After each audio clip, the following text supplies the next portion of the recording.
اعوذ باللہ من الشیطان الرجیم بسم اللہ الرحمن الرحیم اما بعد فقد قال اللہ فی کتابہ المجید بقیۃ اللہ خیر لکم ان کنتم مؤمنین۔ عزیزان گرامی، آج 14 رمضان اور شب نیمہ شعبان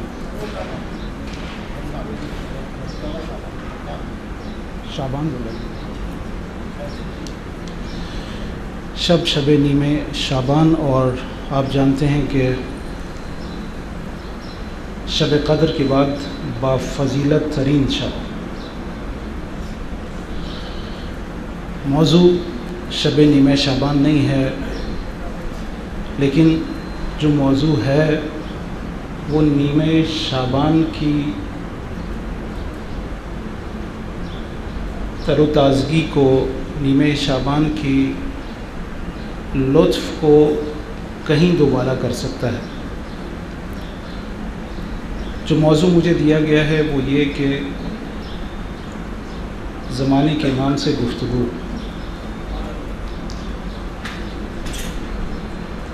شاید کسی کے ذہن میں سوال آئے کہ ممکن بھی ہے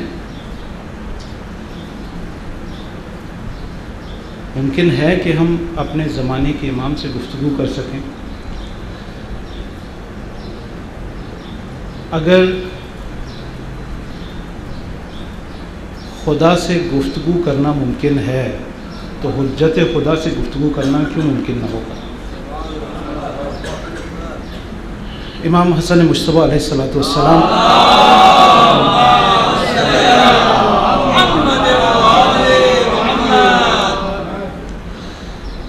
نے فرمایا کہ جب تمہارا دل چاہے کہ خدا تم سے گفتگو کرے تو قرآن پڑھو، اور جب تمہارا دل چاہے کہ تم خدا سے گفتگو کرو تو تم نماز پڑھو۔ بس اگر خدا سے ممکن ہے گفتگو کرنا تو حجت خدا سے کیوں ممکن نہیں ہے؟ ممکن ہے۔ دوسری دلیل، عزیزو، ہم سب زیارتیں پڑھتے ہیں، ہر امام کی زیارت پڑھتے ہیں، ہر امام کی زیارت کو جاتے ہیں نا۔ ہم مزار کی زیارت کو جاتے ہیں لیکن مزور سے گفتگو کرنے جاتے ہیں۔ جو اس مزار کے اندر موجود ہے، ہم زیارت جو پڑھتے ہیں وہ اس مزور سے گفتگو ہوتی ہے۔ مثلا امام رضا کی زیارت پہ جاتے ہیں، کہتے ہیں السلام علیکم یا علی ابن موسیٰ الرضا۔ مولا کو خطاب کرتے ہیں، آپ پر ہمارا سلام ہو، یعنی آپ سے گفتگو کرتے ہیں۔ سید الشہداء کی زیارت پڑھتے ہیں، زیارت عاشورہ پڑھتے ہیں، کہتے ہیں السلام علیکم یا ابا عبداللہ انی سلم لمن سالمکم وحرب لمن حاربکم۔ آپ کی جنگ ہماری جنگ، آپ کی دوستی ہماری دوستی، آپ کی دشمنی ہماری دشمنی ہے۔ امام سے خطاب کرتے ہیں السلام علیکم یا ابا عبداللہ وعلی الارواح التی حلت بفنائک۔ یہ سب کچھ کیا ہے؟ یہ سب کچھ گفتگو ہے امام سے، معصوم سے گفتگو ہے۔ خود اس زمانے کے امام سے گفتگو کی تاکید ہے انہی زیارتوں کی صورت میں۔ زیارت آل یاسین کیا ہے؟ زیارت آل یاسین دراصل امام سے گفتگو کا نام ہے، جو کہ سامرہ کے اعمال میں یہ زیارت منقول ہے مفاتیح الجنان میں، اور اس میں ارشاد ہوتا ہے السلام علیکم یا داعی اللہ والربانی آیاتہ، السلام علیکم یا باب اللہ ودیان دینہ۔ امام سے خطاب ہو رہا ہے، امام سے گفتگو ہو رہی ہے اس زیارت کی صورت میں۔ بس اگر کسی کے ذہن میں ہے کہ امام سے گفتگو کیسے ممکن ہے تو اس کا جواب ہے امام سے گفتگو ممکن ہے۔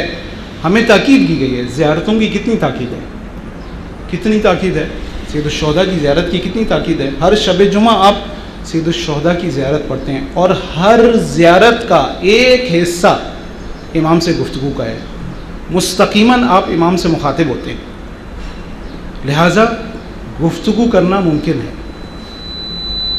دوسرا سوال یہ ہے کہ چلیں گفتگو کریں گے. گفتگو کا کوئی فائدہ بھی ہے؟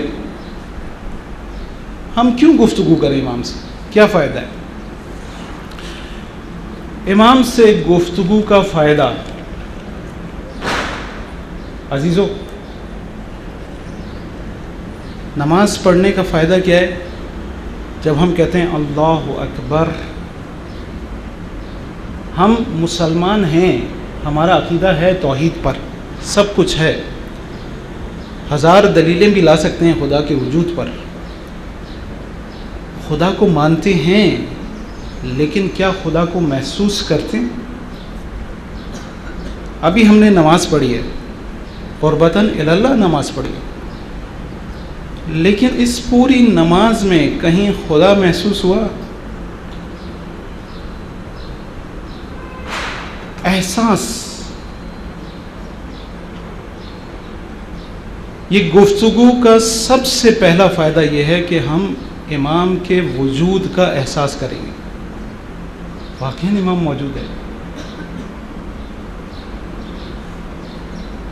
بہت سے لوگ یہ خیال کرتے ہیں امام غائب ہیں، یعنی امام غائب ہے. جس طرح سے خدا کے بارے میں آپ سے سوال کریں خدا کہاں ہے، بیٹا خدا کہاں ہے؟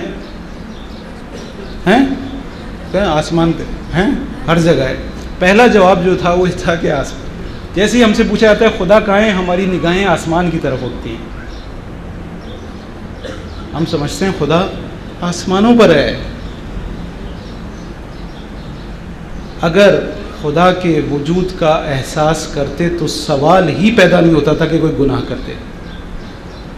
ایک چھوٹا سا بچہ موجود ہو، اس کے سامنے جب گناہ نہیں کرتے تو اگر پروردگار کے وجود کا احساس کرتے تو کیسے گناہ کرتے؟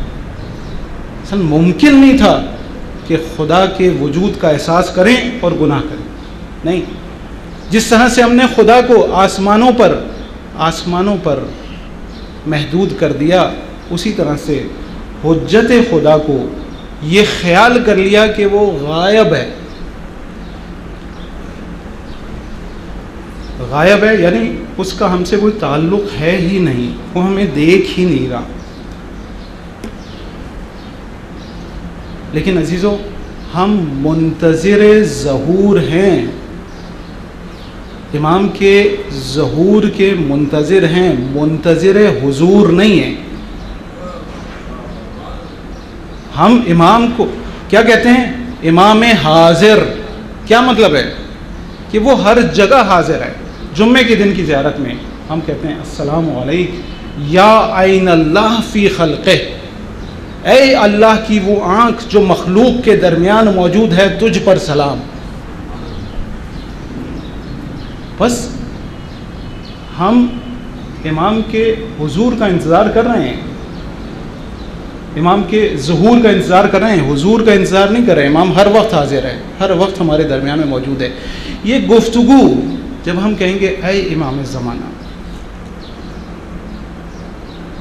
آپ کہاں ہیں، اے امام زمانہ ہم آپ کے منتظر ہیں. جب آپ امام سے گفتگو کریں گے تو ان کے وجود کا احساس کریں گے. سب سے پہلا فائدہ گفتگو کا یہ ہے کہ آپ امام کے وجود کا احساس کریں گے کہ امام موجود ہے. جب امام کے وجود کا احساس کریں گے تو امام کی قربت پیدا ہوگی، امام کو اپنے قریب دیکھیں گے، اپنے آپ کو امام کے قریب جانیں گے. اور جب یہ قربت کا احساس پیدا ہو جائے گا تو سوال ہی پیدا نہیں ہوتا کہ انسان کوئی گناہ کرے. انسان نیکیوں کے نزدیک جائے گا اور گناہوں سے دوری اختیار کرے گا. یہ پورا عمل باعث بنے گا ہماری تربیت کا، ہماری تربیت ہوگی. یہ جو ہم امام سے دور ہو گئے ہیں، دراصل امام کے فیض سے دور ہو گئے ہیں. امام کا فیض ہم کو حاصل نہیں ہو رہا. بس گفتگو کرنے کے یہ فوائد ہیں، گفتگو کرنی چاہیے. اب جو آخری سوال ہے اس موضوع سے متعلق وہ یہ کہ امام سے گفتگو کیا کریں. عزیزو، میں یہ کہوں گا کہ ابتدا میں ہر وہ چیز جو آپ کے دل میں آئے گفتگو کریں. ہر وہ چیز. میرے بچے یہاں بیٹھیں، اگر آپ کو کھلونا چاہیے تو آپ کہیں امام سے مانگیں. کہ اے امام زمانہ ہمیں یہ چیز دلا دیں. آپ کو سائیکل چاہیے، آپ امام سے مانگیں. چھٹے امام کے پاس ایک شخص آیا،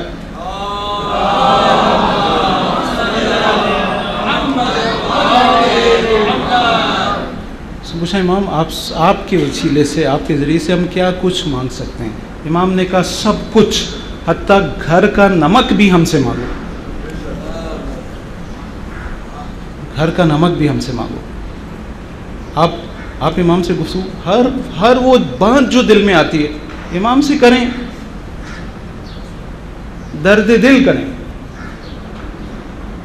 حتیٰ یہ کراچی کی مشکلات مسائل، گرمی ہے، لائٹ نہیں ہے، مولا لوڈ شیڈنگ بہت زیادہ، کریں.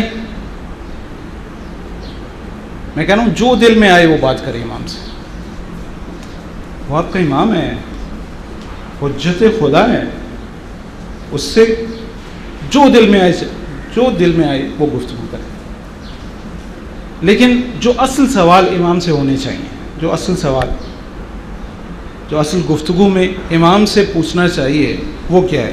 وہ میں نے کچھ سوال یہاں لکھے ہیں، ہو سکتا ہے اس سے زیادہ ہیں، لیکن کیونکہ وقت زیادہ نہیں ہے اس لیے میں بہت زیادہ سوالات آپ کے سامنے بیان نہیں کر پاؤں گا.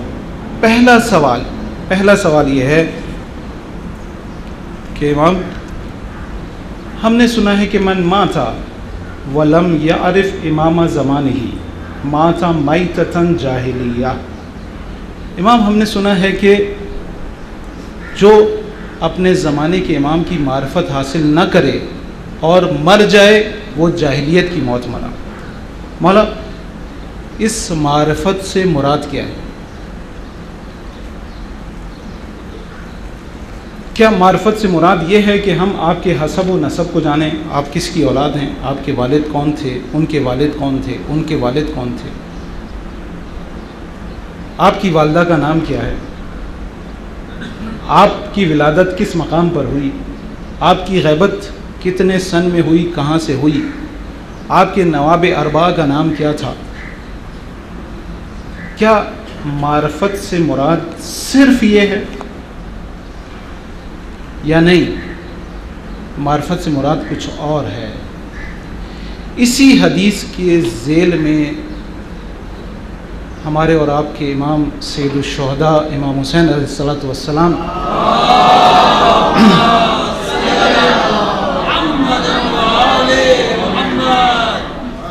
سے کسی نے سوال کیا کہ مولا یہ جو معرفت کی بات ہوئی ہے اس معرفت سے مراد کیا ہے؟ آپ نے فرمایا کہ اس معرفت سے مراد اپنے زمانے کے امام کی ایسی معرفت ہے جس میں انسان یہ جان لے کہ امام واجب الاطاعہ ہے، اس کی اطاعت واجب ہے، ایسی معرفت. عزیزوں، یہ جو میں نے کہا کہ حسب نسب، والد کا نام، والدہ کا نام، یہ جاننا ہے، یہ ضروری ہے. ایک حد تک ہمیں پتہ ہونا چاہیے کہ آپ کا حسب نسب کیا ہے، یہ جاننا ہے، لیکن یہ پہچاننا نہیں ہے. سید الشہداء نے کہا کہ ایسے پہچانو کہ یہ یقین ہو جائے کہ یہ امام واجب الاطاعہ ہے. ذرا تاریخ پر نظر دوڑائیں. سید الشہداء امام مانتے ہیں، لوگ امام مانتے ہیں،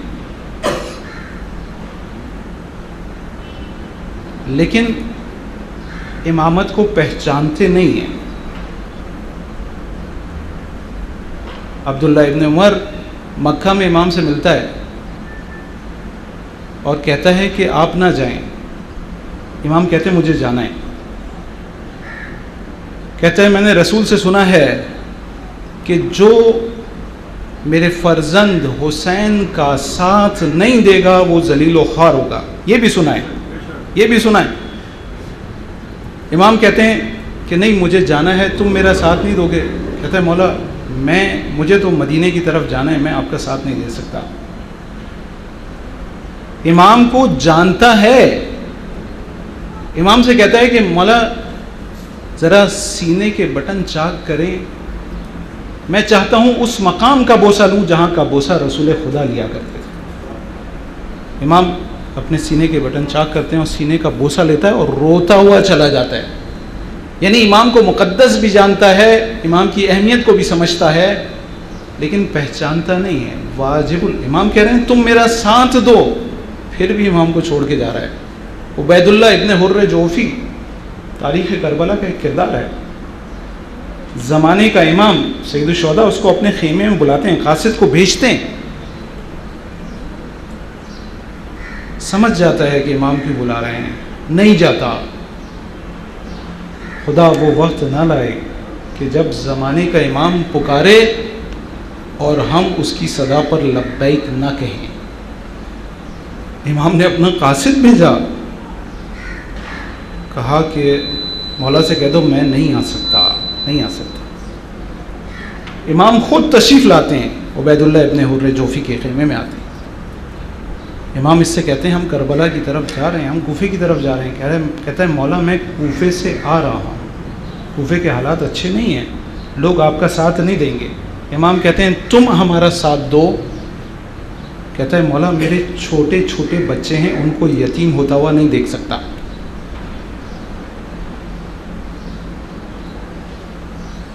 حسین کے بچے یتیم ہو جائیں، امام کے بچے یتیم ہو جائیں، اس کی کوئی پرواہ نہیں ہے، میرے بچے بچ جائیں۔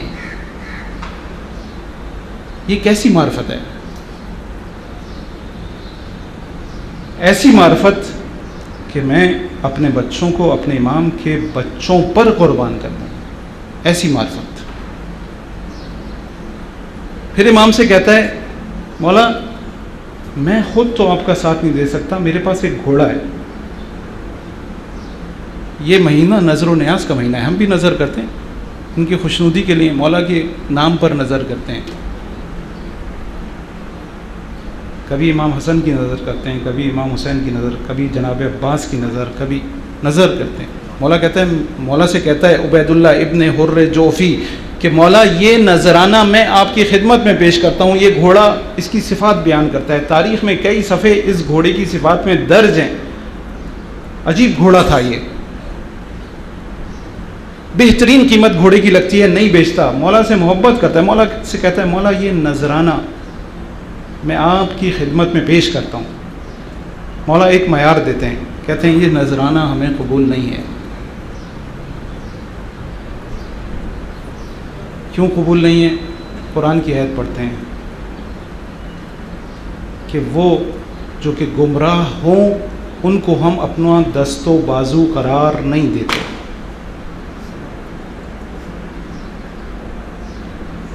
ہم گمراہ لوگوں کو اپنے ساتھ شامل نہیں کرتے، ان کے نذرانے قبول نہیں کرتے۔ یہ مولا نے ایک معیار دیا ہے۔ اب جو نظر کرے ذرا اپنے اعمال اور کردار کا جائزہ لے لے، اگر واقعاً ان کی خدمت میں پیش کرنا ہے تو ہمیں کیسا ہونا چاہیے، لیکن اگر دنیا کو دکھانے کے لیے کرنا ہے تو وہ آپ کی مرضی، وہ آپ کا فعل ہے، یہ سب کچھ آپ کے منہ پہ مار دیا جائے گا اگر یہ نظر نیاز اس لیے ہے تو۔ لیکن اگر ان کی خوشنودی کے لیے ہیں تو انہوں نے معیار دے دیا ہے کہ دیکھو گمراہ ہو کر اگر اپنے نذرانے ہماری طرف پیش کرو گے تو ہم قبول نہیں کریں گے۔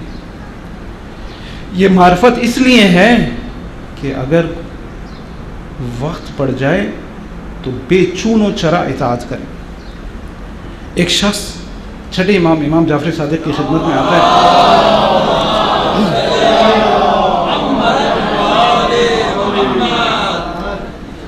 اور کہتا ہے کہ مولا آپ کے پاس اتنے سپاہی ہیں، آپ کے اوپر واجب ہے قیام کریں۔ عجیب بات ہے، بہت سارے لوگ یعنی امام کا وظیفہ معین کرنے آتے ہیں۔ تاریخ میں بہت ساری ایسے واقعات ہیں، عام لوگ آتے ہیں اور امام کا وظیفہ معین کرتے ہیں کہ مولا آپ کا وظیفہ یہ ہے، تو مولا قیام آپ پر واجب ہے۔ مولا کہتے ہیں کیوں؟ کہتے ہیں مولا 4000 تو آپ کے شاگرد ہیں، کتنے آپ کے ماننے والے ہیں، کتنے آپ پر جان چھڑکنے والے ہیں۔ مولا کہتے ہیں سامنے سے ایک ریوڑ گزرا ہوتا کہ اگر اس ریوڑ کے برابر بھی ہمارے پاس ہمارے آوان و انصار ہوتے تو ہم پر قیام واجب تھا۔ راوی کہتا ہے جب میں نے اس ریوڑ کے جانوروں کو گنا تو 17 تھے، 4000 شاگرد۔ میں نے خود تاریخی کتب میں 4000 شاگردوں کے نام دیکھے ہیں، یعنی آج بھی امام کے شاگردوں کے نام 4000 سے زیادہ لکھے ہوئے ہیں، موجود ہیں، اس میں شک نہیں ہے۔ کہ امام کے 4000 شاگرد تھے، لیکن وہ جو معرفت رکھتے ہوں، وہ جو آپ کو واجب الاطاعت سمجھتے ہوں، وہ کتنے تھے؟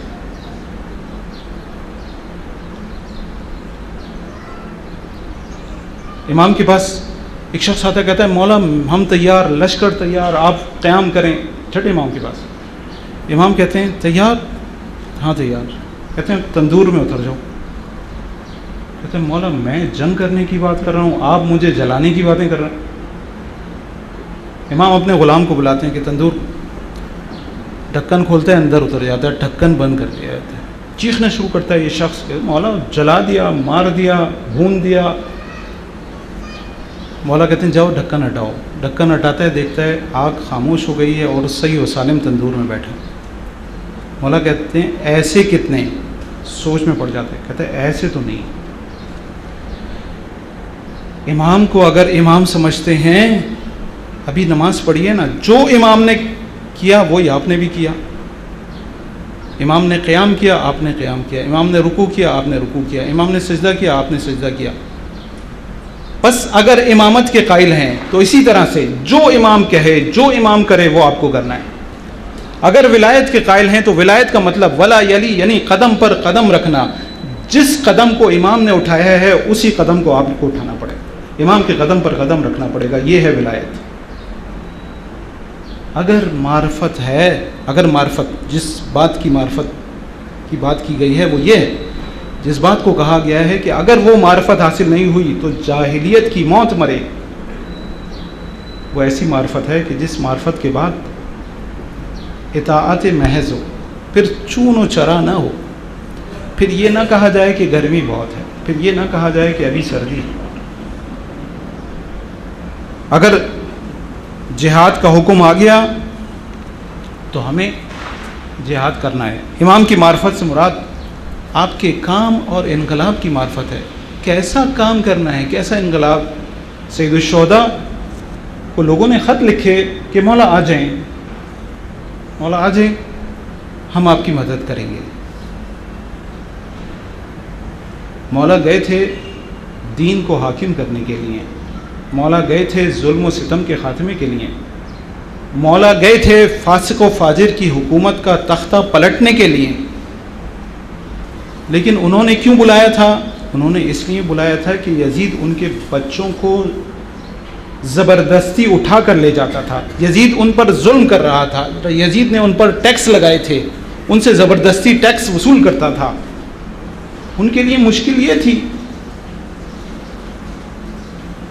لیکن جب امام پہنچے اور امام نے روز عاشور خطاب کیا ہے، وہ خطوط نکال کے دکھائے ہیں، وہ بوری امام نے ان کے سامنے خالی کی ہے اور ان کے خط نکال کے دکھائے ہیں، اے حجار ابن ابجر، اے اشس ابن قیس، اے منذر ابن جارود، نام لیے امام نے۔ کیا تم نے ہمیں نہیں بلایا تھا؟ کیا تم نے نہیں کہا تھا کہ امام آ جائیں؟ ہمارا کوئی امام نہیں ہے، میں آ گیا، اب میرا ساتھ کیوں نہیں دیتے؟ تو مسئلہ یہ تھا کہ ان کو پتہ ہی نہیں تھا کہ امام کا کام کیا ہے۔ وہ یہ سمجھ رہے تھے کہ ہمیں ان یزیدی ٹیکسوں سے آزادی مل جائے گی، وہ یہ سمجھ رہے تھے کہ یہ ظلم ہو رہا ہے، ہم اس ظلم سے محفوظ رہ جائیں گے۔ لیکن جب انہوں نے دیکھا کہ اب تو ظلم اس سے بڑھ کر ہوگا، اب امام کا ساتھ دیں گے ہماری گردنیں کٹیں گی، وہیں سے اپنا ہاتھ اٹھا لیا۔ امام کے کام کو نہیں سمجھتے تھے۔ امام کی معرفت سے مراد یہ ہے کہ ہم یہ سمجھیں کہ امام کو کیا کام کرنا ہے۔ یہ انقلاب کس قسم کا انقلاب ہے؟ آج شاید ہم امام کے ظہور کی دعا اس لیے کرتے ہوں کہ لوڈ شیڈنگ بہت زیادہ ہے، شاید اس لیے ظہور کی دعا کرتے ہوں کہ پانی کا مسئلہ بہت زیادہ ہے، پانی نہیں آتا۔ یہ سب کچھ ملے گا، لیکن ہو سکتا ہے کہ ابتدا میں اس سے زیادہ مشکلات آئیں۔ ابتدا میں جب آپ امام کا ساتھ دیں تو اس سے زیادہ مشکلات میں گرفتار ہوں، لیکن جب انقلاب آئے گا تو ہر آسانی میسر آئے گی، آپ کو نہیں، دنیا میں ہر شخص کو آسانی ملے گی۔ فرج کا مطلب ہی ہے، لیکن اس فرج کو حاصل کرنے کے لیے آپ کو زحمت برداشت کرنی پڑے گی، آپ کو قربانی دینی پڑے گی۔ امام کے ساتھ مل کر جہاد کرنا پڑے گا۔ امام جو انقلاب لے کر آئیں گے، آپ دعائے ندبہ میں پڑھتے ہیں کہ این المنتظر لاقامت الامت والعوج، جو کجی اور انحراف کو دور کرے گا وہ منتظر کہاں ہے؟ این المدخر لتجدید الفرائض والسنن، جو فرائض اور سنتوں کو زندہ کرے گا وہ ذخیرہ کیا ہوا کہاں ہے؟ این المتحیر لإعادة الملت والشریعہ، جو مذہب اور شریعت کو زندہ کرے گا وہ کہاں ہے؟ این المؤمل لإحیاء الکتاب وحدودہ، جو حدود کو قائم کرے گا، کتاب کو زندہ کرے گا وہ کہاں ہے؟ یہ جب حدود نافذ ہوں گی تو ہمارے اوپر بھی نافذ ہوں گی۔ امام آئیں گے، دین کو قائم کریں گے، دین کی ایک ایک حدود کو نافذ کریں گے۔ اگر کوئی چور ہوگا تو اس کے ہاتھ کاٹیں گے،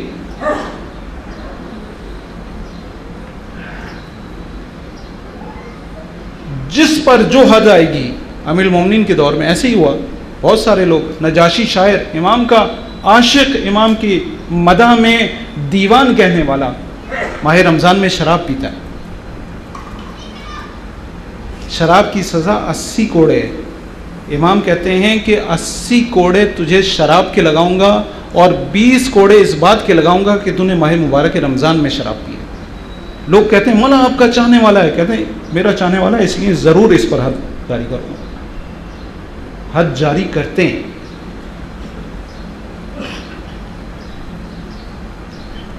بس امام کا انقلاب ایسا انقلاب ہے، دینی انقلاب ہے۔ اگر ہم امام کی معرفت حاصل کریں تو یہ جان لیں کہ یہ انقلاب کی نوعیت کیا ہوگی، یہ انقلاب کیسا ہوگا۔ بس اگر ہمارا امام سے سوال ہوگا امام ہم کون سی معرفت، کیسی معرفت حاصل کریں، تو جواب یہ ہوگا۔ دوسرا سوال، مولا ہم آپ کو دیکھنا چاہتے ہیں، ابھی یہاں پر آپ کے سامنے منقبت پڑی گئی، ہر چیز آپ کی دیدار کی منتظر ہے، ہر چیز، لیکن ہر چیز شاید کائنات کی ہر شے امام کا دیدار کر رہی ہو، ہم امام کے دیدار سے محروم ہیں۔ کیوں محروم ہیں؟ علی ابن مہزیار 20 حج امام کے دیدار کے شوق میں انجام دیتا ہے۔ 20 حج کس زمانے میں؟ اس زمانے میں جب اس طرح کے وسائل نہیں، لوگ اونٹ پر حج کرنے جاتے ہیں، لوگ گھوڑوں پر حج کرنے جاتے ہیں۔ ایک حج نہیں، ایک حج کرنا مشکل ہوتا تھا، اس نے 20 حج کیے ہیں، 20 حج۔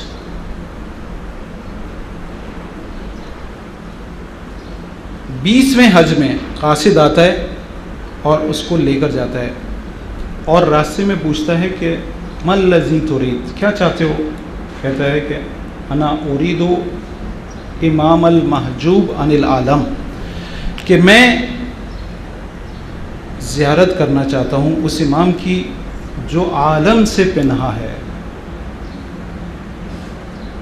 قاصد جواب دیتا ہے کہ ما هو المحجوب عن العالم، کہ کوئی عالم سے چیز پنہا نہیں ہے، وَلَكِنَّهُ، لیکن تمہارے گناہ تمہارے امام کے درمیان رکاوٹ ہے، تمہارے گناہ رکاوٹ ہے۔ عزیزوں، ہم امام کا دیدار کرنا چاہتے ہیں۔ شاعر نے، فارسی شاعر نے بہت خوبصورت کہا ہے، پاک کن دیدے وانگاہ دیدے اون پاک بنگر، اپنی آنکھوں کو پاک کرو کیونکہ اس پاک کا نظارہ کرنا ہے۔ دیدے ناپاک کجا، دیدن اون پاک کجا، یہ ناپاک آنکھیں، یہ چشم جو کہ منظر کو دیکھتی ہو، وہ کس طرح سے اس پاک کا دیدار کر سکتی ہے؟ مولا کا جواب آئے گا۔ دیکھو علی ابن مہزیار ہماری زیارت نہ کر سکا، کیوں نہ کر سکا؟ مولا خود بتائیں گے، آگے میں اس واقعے کو مزید بیان کروں گا۔ مولا کا جواب میں کوشش کروں گا کہ ان جو جواب ہیں وہ میرے اپنے نہ ہوں، میرے اپنے نہیں، اور اب کے بعد سے سارے امام کے جواب ہیں۔ پدر آغا سیستانی، والد محترم آغا سیستانی ظاہراً بڑی ریاضتیں کرتے ہیں، امام کا دیدار کرنا چاہتے ہیں، عبادتیں کرتے ہیں بہت ساری، لیکن آپ کو دیدار نصیب نہیں ہوتا۔ ایک دفعہ آپ کو معلوم ہے کہ آغا سیستانی کا تعلق عراق سے نہیں ہے، ایران سے ہے، اصل میں ایرانی ہے، سیستان بلوچستان میں پیدا ہوئے اور آپ کی زندگی زیادہ تر مشہد مقدس میں گزری ہے۔ آپ کے والد صاحب مشہد مقدس میں رہے،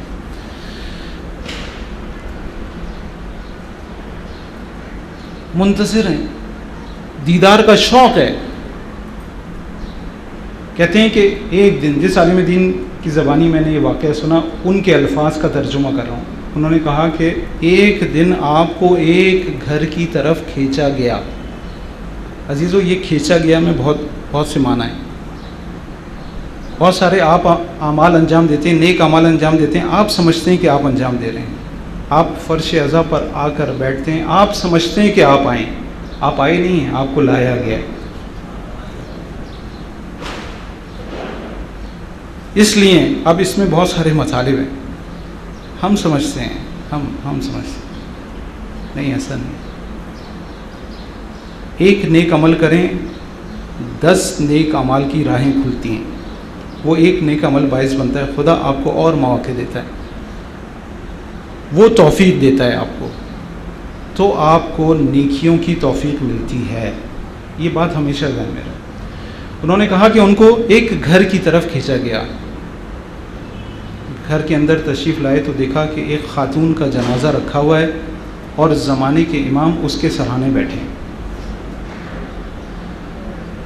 جیسے ہی سید باقر سیستانی پر آپ کی نگاہ پڑتی ہے، بلاتے ہیں، قریب بلاتے ہیں، کہتے ہیں ادھر آؤ۔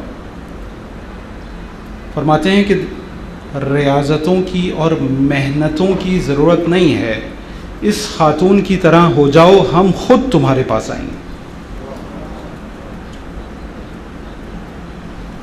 پوچھتے ہیں اس خاتون میں کیا خصوصیت ہے مولا آپ؟ جواب ملتا ہے کہ ہاں، اس خاتون کا مقام بہت بلند ہے۔ دیکھو، کشف حجاب کا حکم آیا، آپ جانتے ہیں انقلاب اسلامی ایران کا ایک اہم مسئلہ کشف حجاب ہے۔ شاہ ملعون نے حکم دیا کہ کوئی خاتون گھر سے حجاب کر کے باہر نہیں نکلے گی، اور اگر کوئی بھی خاتون چادر پہن کے یا حجاب کر کے باہر نکلے گی تو اس کا حجاب کشف کیا جائے گا، یعنی چھین لیا جائے گا۔ اس کو کہتے ہیں کشف حجاب۔ کہا جاتا ہے کہ جیسے ہی یہ حکم آیا، اس خاتون نے اپنے آپ کو گھر میں قید کر لیا، اور جب تک یہ حکم نافذ رہا اپنے گھر سے باہر نہیں نکلی۔ کیوں باہر نہیں نکلی؟ اس لیے باہر نہیں نکلی کہ اگر باہر نکلے گی اور یہ مامورین اس کی چادر کو کھینچیں گے تو نامحرموں کی نظریں اس کی جانب اٹھیں گی۔ اس کو یہ برداشت نہیں تھا، اس لیے گھر میں قید ہو کے رہ گئی، گھر سے باہر ہی نہیں نکلی۔ امام نے کہا اس خاتون کی طرح ہو جاؤ، ہم خود تمہارے پاس آئیں گے۔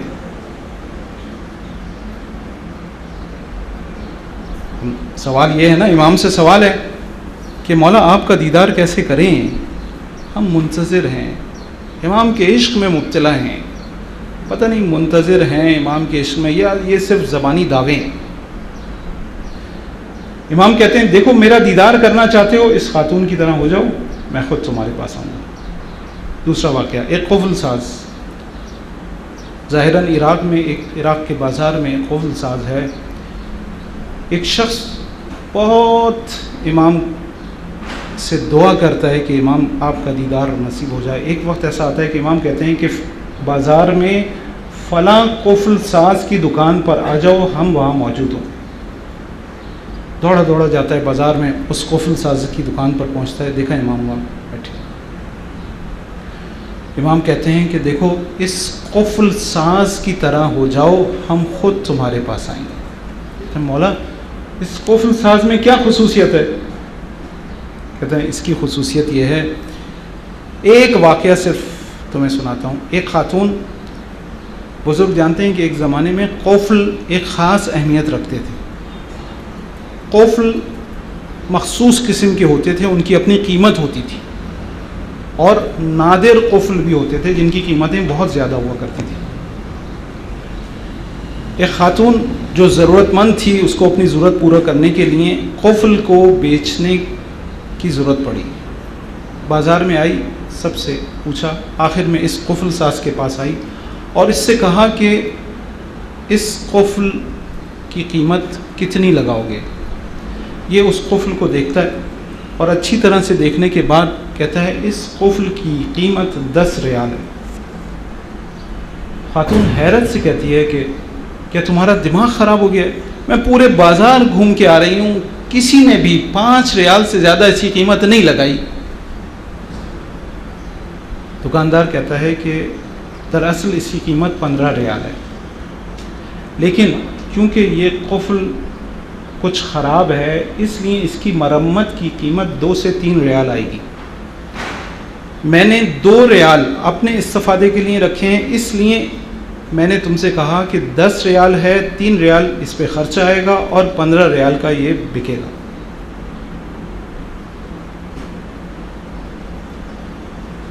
کہا کہ اس قفل ساز کی طرح ہو جاؤ.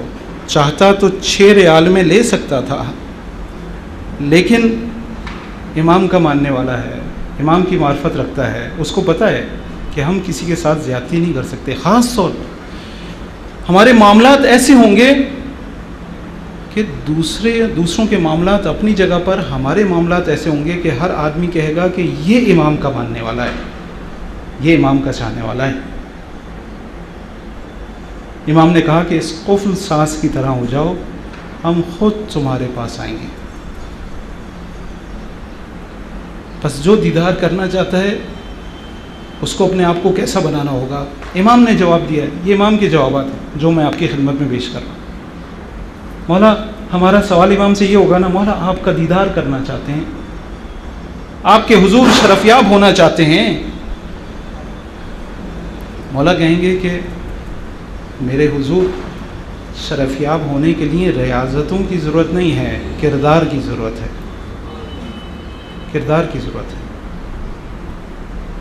گفتم کہ روی پاکت از من چرا نہانست، میں نے کہا کہ آپ کا روی پاک، آپ کا چہرہ مقدس ہم سے کیوں پنہا ہے؟ گفتہ تو خود حجابی ورنہ رخم یانست. جواب آیا کہ حجاب تو خود ہے، ورنہ میرا رخ، میرا چہرہ عیان ہے، ظاہر ہے. آئے قاضی طباطبائی عارف زمان، کسی نے عرفا سے اکثر یہ سوال ہوا ہے، کسی نے آپ سے سوال کیا کہ کبھی آپ امام کے حضور شرفیاب ہوئے ہیں؟ تو آپ نے بڑا عجیب جواب دیا کہ ہم امام کے حضور سے غائب ہی کب ہوئے تھے جو امام کے حضور شرفیاب ہوں گے. یعنی ہمیشہ ہمیشہ امام کے حضور حاضر رہنے والے لوگ بھی موجود ہیں. یعنی ان کو یہ توفیق حاصل ہوئی ہے کہ ہر لمحہ امام کے حضور شرفیاب ہو رہے ہیں. بس امام سے اگر سوال ہوگا کہ امام ہم کیسے آپ کا دیدار کر سکتے ہیں، تو جواب یہ ہے. امام سے ہم سوال کریں گے، امام ہم آپ کے منتظر ہیں، ہم حقیقی منتظر کیسے بن سکتے ہیں؟ عزیزو، مجھے نہیں سمجھ میں آتا ہم منتظر ہیں یا ہمارا امام منتظر ہے. جب ہم کہتے ہیں نا ہم منتظر ہیں، ذرا اپنے انتظار کا جائزہ لیجئے. آپ کا رشتہ دار، آپ کا عزیز کچھ دنوں کے لیے باہر چلا جائے اور آپ اس کا انتظار کریں تو آپ کی کیفیت کیا ہوتی ہے؟ بے چینی ہوتی ہے، اضطراب ہوتا ہے. اس طرح کی، میں کہتا ہوں اس سے زیادہ نہیں، اس سے زیادہ کا مطالبہ نہیں ہے. اتنی بے چینی، اتنا اضطراب جو کہ اپنے رشتہ دار کے لیے ہوتا ہے، کیا اتنا اضطراب امام کے لیے ہے؟ تو ہم اپنے آپ کو منتظر کہہ سکتے ہیں؟ یہ علی ابن مہذیات جب امام کی خدمت میں گیا تو جیسے ہی امام کی خدمت میں پہنچا، امام نے اٹھ کر کھڑے ہو کر اس سے پہلا سوال کیا، علی ابن مہزیار اتنی دیر کیوں لگا دی؟ قد نتوقعک لیلا و نہارا، اے علی ابن مہزیار ہم صبح و شام تمہارے منتظر تھے۔ مولا ہمارا منتظر ہے، صبح و شام ہمارا انتظار کر رہا ہے کہ ہم کب اپنے کردار کو بہتر بناتے ہیں۔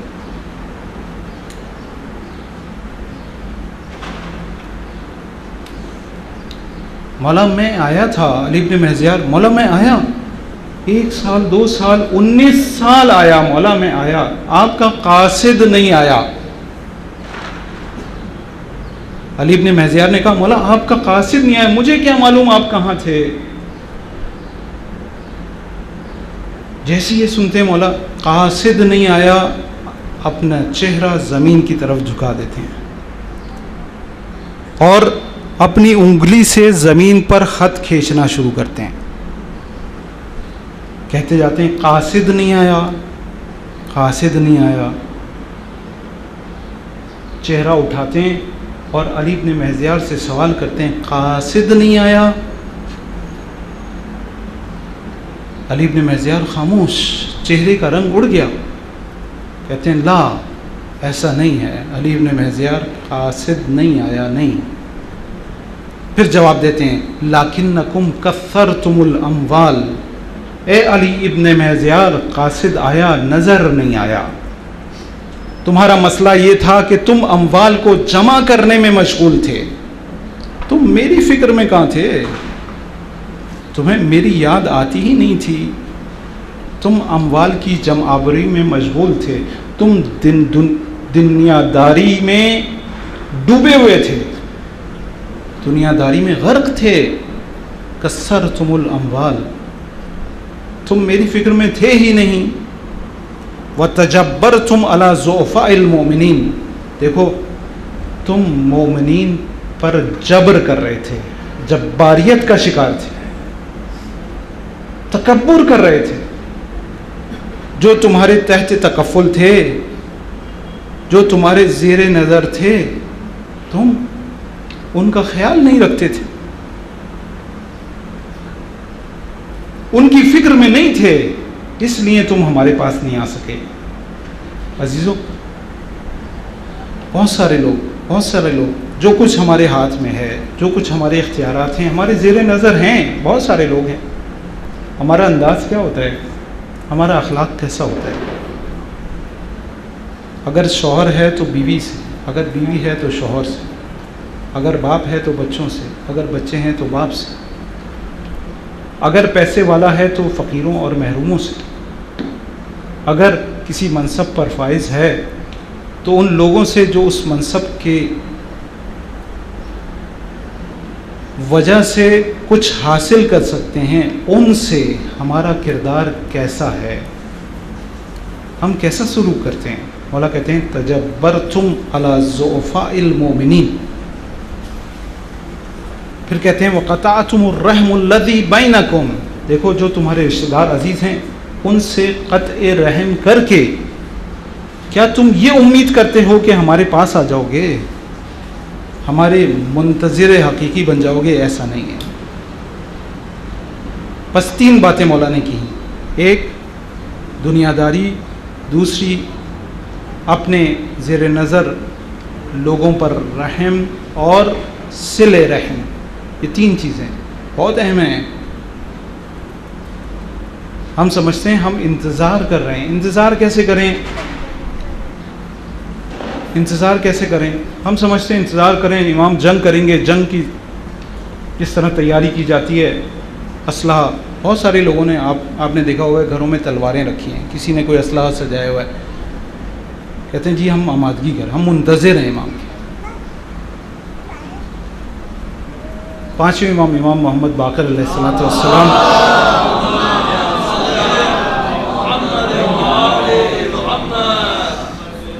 کے پاس آتا ہے، کہتا ہے مولا کوفہ تیار ہے۔ اب وہ تاریخ ہے پوری کوفے کی جو کہ 5ویں امام کے دور میں تھی۔ آپ جانتے ہیں کہ انقلاب در انقلاب، انقلاب در انقلاب آتا ہے امام کی خدمت میں مدینہ میں، کہتا ہے مولا کوفہ تیار ہے، آپ آئیں قیام کریں۔ مولا کہتے ہیں کوفہ تیار ہے، کیسے؟ کہتے ہیں اتنے سپاہی، اتنے گھوڑے، اتنا اسلحہ، اتنی سپر، اتنے نیزے، اتنی تلواریں، سب کچھ گناتا ہے مولا کو۔ مولا کہتے ہیں تیار ہے؟ کہتے ہیں مولا کہتے ہیں کیا کوفے کے لوگ اس مقام پر ہیں کہ اگر کسی مومن کو ضرورت پڑے تو وہ اپنی ضرورت کو مومن کی جیب میں ہاتھ ڈال کر پورا کر لے؟ سوچ میں پڑ جاتا۔ کہتے ہیں مولا ایسی تو تیاری نہیں ہے، ایسی آمادگی نہیں ہے۔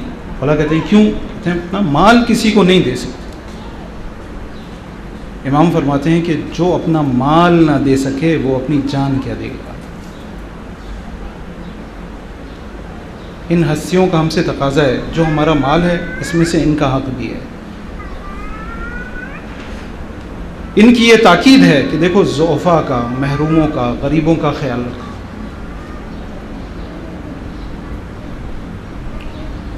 علی بن مہزیار مولا کی باتیں سنتا ہے، رونے لگتا ہے، گریہ کرتا ہے، کہتا ہے مولا توبہ توبہ توبہ کر۔ مولا خود بھی توبہ کرتا ہوں، اپنے زمانے کے لوگوں کی جانب سے بھی توبہ کرتا ہوں۔ مولا جواب دیتے ہیں کہ یہ تمہاری استغفار ہے اپنی جانب سے اور اپنے لوگوں کی جانب سے، کہ جس کی وجہ سے ہماری نظر عنایت تمہاری طرف ہے۔ اگر یہ استغفار نہ ہوتی تو ہمارا ہاتھ تم پر سے اٹھ جاتا، ہمارا رحم، ہمارا ترحم منقطع ہو جاتا، ہماری رحمت تم سے دور ہو جاتی۔ بس عزیزوں، اگر انتظار کر رہے ہیں تو کس طرح سے؟ مولا نے بتایا حقیقی انتظار کس طرح سے کریں۔ مولا ہم پر عنایت خاصہ، ہم چاہتے ہیں، جیسا میں نے کہا ہر اپنا نمک بھی امام نے کہا کہ مولا عنایت خاصہ، ہمارے مسائل ہیں، ہماری مشکلات ہیں۔ ایک شخص ہے عبد الکریم کفاش، امام سے ملاقات کا شرف حاصل ہوتا ہے بہت سارے لوگوں کو، اکثر لوگوں کو زندگی میں ایک دفعہ امام کے دیدار کا شرف ملا ہے۔ یہ عبد الکریم کفاش ہے، موچی ہے، موچی۔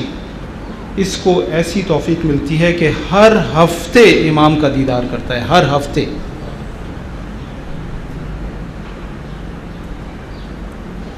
امام ایک وقت آتا ہے کہ اس کا گھر کرایہ دار ہے، اس کے گھر کا سامان کرایہ دار مالک مکان نکال کے باہر پھینکتا ہے۔ امام کی خدمت میں روتا ہوا جاتا ہے، مولا کہتے ہیں دیکھو عبد الکریم ہم سے دنیا نہ مانگو۔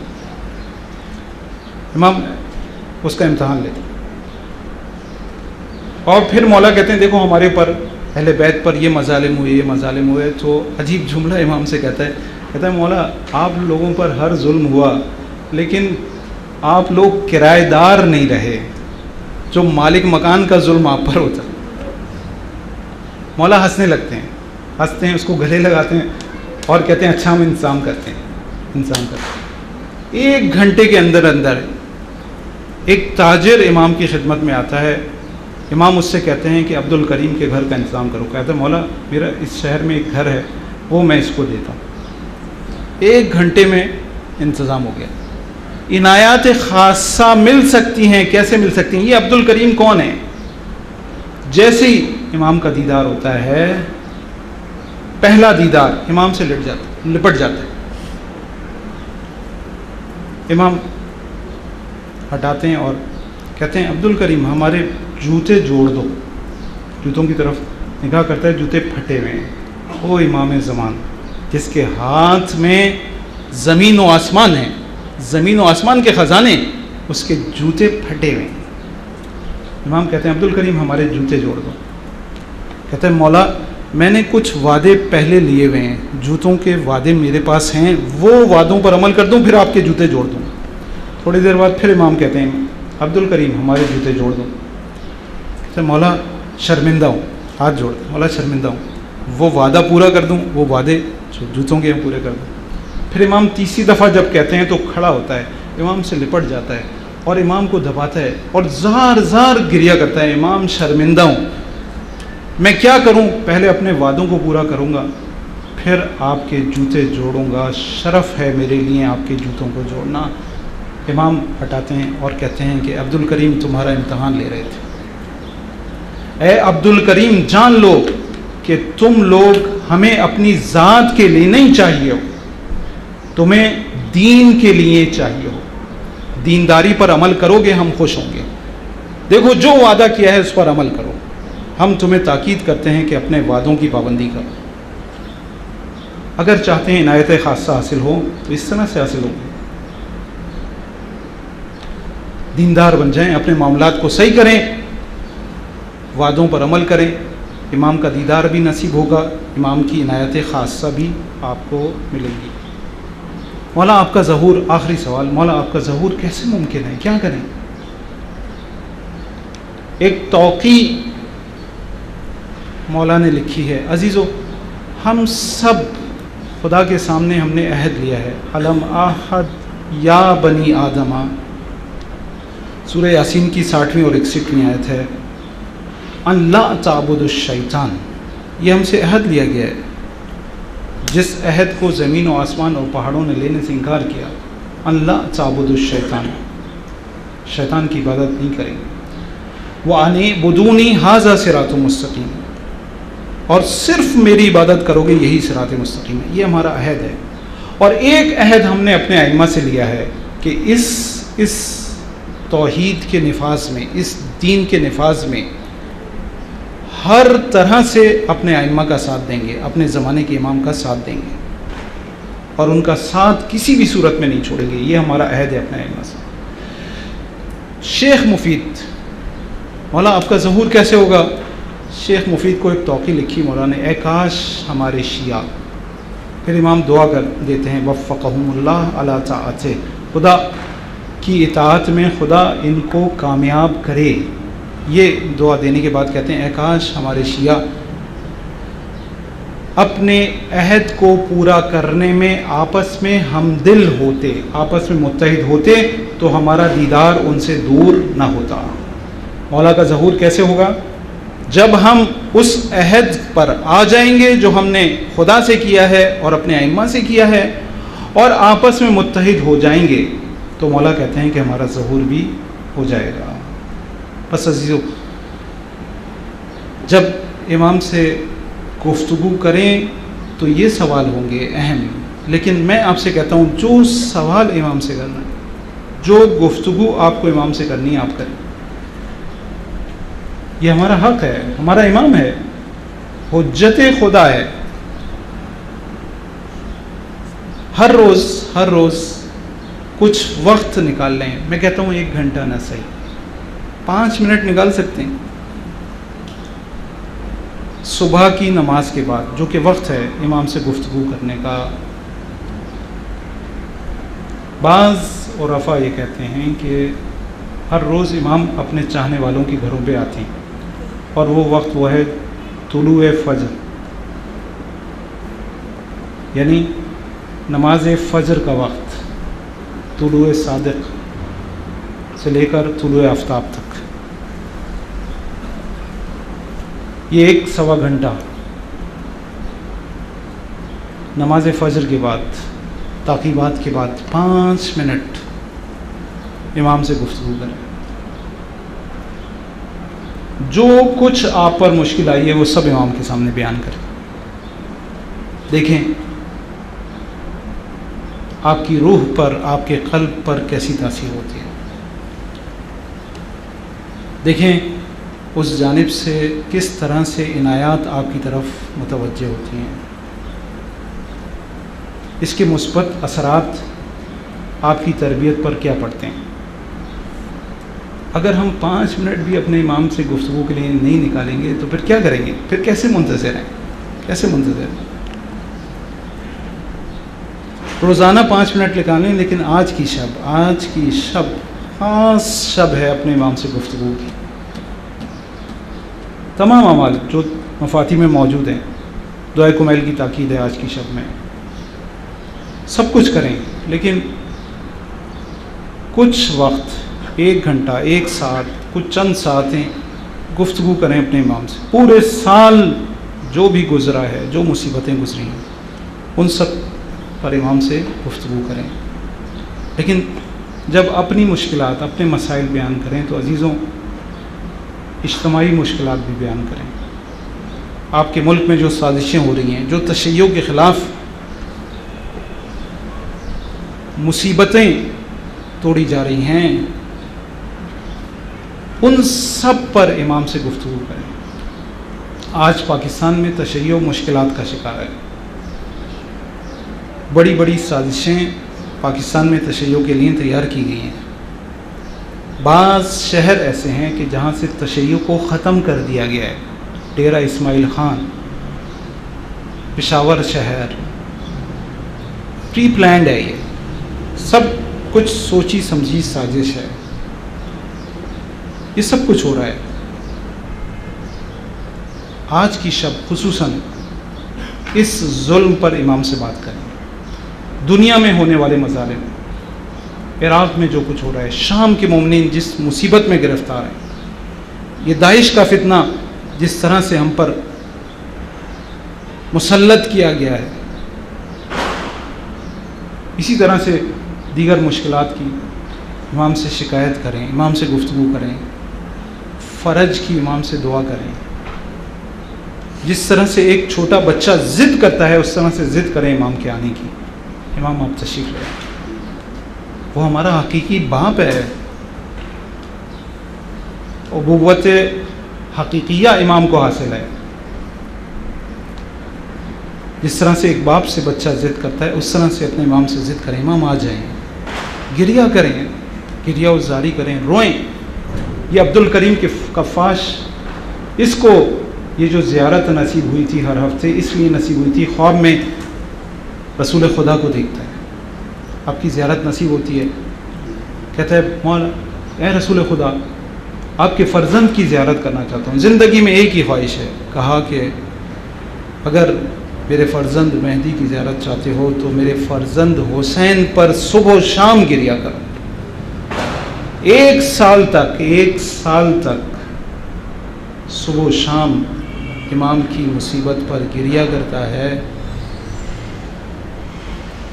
اور امام کے ساتھ اس مصیبت میں شامل ہو جاتا ہے۔ کیوں عزیزو، آپ جانتے ہیں کہ آپ کا مولا اور آقا صبح و شام اپنے جد کی مصیبت پر گریہ کرتا ہے۔ وَلَأَنْدُبَنَّكَ صَبَاحًا وَمَسَاءً، صبح و شام مولا اپنے جد کی مصیبت پر گریہ کرتا ہے۔ یہ عبد الکریم کفاش ہم آہنگ ہو گیا اس گریے میں، اس لیے اس کو یہ توفیق ملی کہ ہر ہفتے امام کی زیارت نصیب ہوتی تھی۔ خدا سے دعا ہے کہ خدا ہمیں توفیق دے کہ ہم حقیقی معنی میں امام کا انتظار کر سکیں۔ اے خدا ہمیں توفیق دے کہ ہم آپ کے نورانی نور سے فیضیاب ہو سکیں۔ اے خدا آپ کے دیدار کی توفیق ہمیں نصیب فرما۔ اے خدا ہمیں اس قابل بنا دے، اے خدا ہمیں اس قابل بنا دے کہ ہمارے مولا اور آقا کا دل ہم سے راضی اور خوشنود ہو جائے۔ اے خدا ہمیں توفیق دے کہ گناہ ہماری زندگی سے ختم ہو جائیں، ہر نیکی ہماری زندگی میں آ جائے۔ اے خدا ہر طرح کے اعمال، صلہ رحم ہو، فقراء اور ضعفاء کی مدد ہو، ہر طرح کا وہ کام جس سے مولا کا دل خوش ہوتا ہو، ہمیں انجام دینے کی توفیق عنایت فرما۔ اے خدا ہمارے مرحومین جو اس دنیا سے جا چکے ہیں ان کو جوار سید الشہداء میں جگہ عنایت فرما۔ اے خدا دنیا میں جہاں جہاں ظلم ہو رہا ہے، ظلم کے خاتمے کے لیے حضرت حجت کے ظہور میں تعجیل عنایت فرما۔ ہمارے کردار، ہمارے اعمال اور ہمارے افکار کو اس قابل بنا دے کہ مولا کے اعوان و انصار میں شامل ہو سکیں۔ ربنا تقبل منا انک انت السمیع العلیم برحمتک یا ارحم الراحمین۔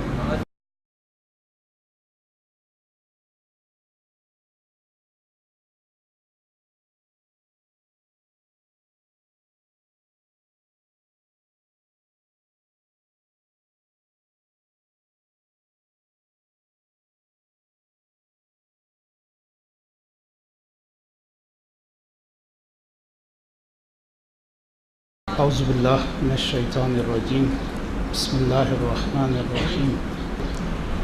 اما بعد فقد قال اللہ فی کتابہ المجید، بقیۃ اللہ خیر لکم ان کنتم مؤمنین۔